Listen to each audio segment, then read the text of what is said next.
सिंगरौली से खास खबर है, जहां बिजली विभाग की सक्रियता से वर्षों पुरानी बाधा दूर हो गई है। नए एसई अजीत सिंह बघेल की पहल पर रेलवे से लंबित एनओसी मिली, जो 26 गांवों तक बिजली पहुंचाने का रास्ता साफ हुआ। सिंगरौली से खास खबर है, जहां बिजली विभाग की सक्रियता से वर्षों पुरानी बाधा दूर हो गई है। नए एसई अजीत सिंह बघेल की पहल पर रेलवे से लंबित एनओसी मिली और 26 गांवों तक बिजली पहुंचाने का रास्ता साफ हुआ। इस प्रयास में कलेक्टर गौरव बैनल की भूमिका भी अहम रही, जिसके बाद काम तेज गति से शुरू कर दिया गया है। केंद्र और राज्य की योजनाओं के बावजूद चितरंगी ब्लॉक के कई आदिवासी टोले अब तक अंधेरे में थे। चुरकी छतरी क्षेत्र में रेलवे लाइन पार कराने की अनुमति न मिलने से परियोजना 4 साल से अटकी थी। निर्माण एजेंसी और बिजली अमला तकनीकी स्वीकृति के इंतजार में था, जिससे लाइन विस्तार का काम आगे नहीं बढ़ पा रहा था। स्थानीय ग्रामीण लगातार मांग कर रहे थे, लेकिन प्रशासनिक प्रक्रिया के कारण फाइल लंबित बनी रही और 26 गांवों को कनेक्शन नहीं मिल सका। पदभार संभालने के बाद एसई अजीत सिंह बघेल ने मामले को प्राथमिकता में रखा और प्रशासन से समन्वय बढ़ाया। कलेक्टर गौरव बैनल ने उच्च अधिकारियों से चर्चा कर रेलवे विभाग से अनुमति दिलाई।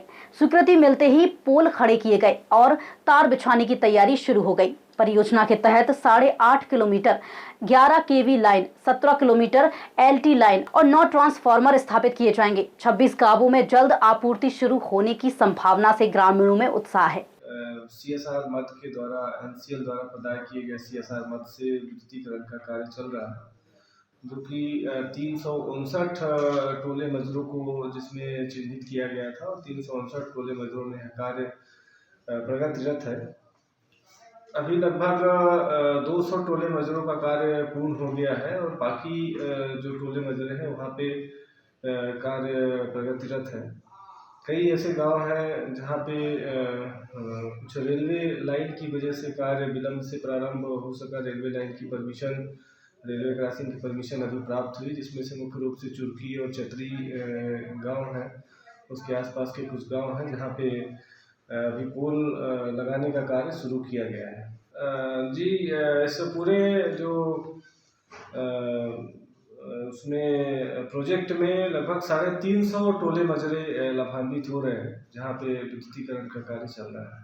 ये 25 से 30 गांव ऐसे थे चुरकी और छतरी क्षेत्र के आसपास, जो रेलवे लाइन की वजह से वहाँ लाइन विस्तार का नहीं हो पा रहा था, जिसमें माननीय सांसद महोदय और माननीय मंत्री महोदय का बहुत अच्छा सहयोग मिला और उन लोगों के सहयोग से माननीय कलेक्टर महोदय ने भी इसमें पहल की और रेलवे के अधिकारियों से चर्चा की। उसके उपरांत सैद्धांतिक रूप से वहाँ पे परमिशन प्राप्त हो गई है और कार्य भी हमारा विद्युतीकरण का शुरू हो गया है।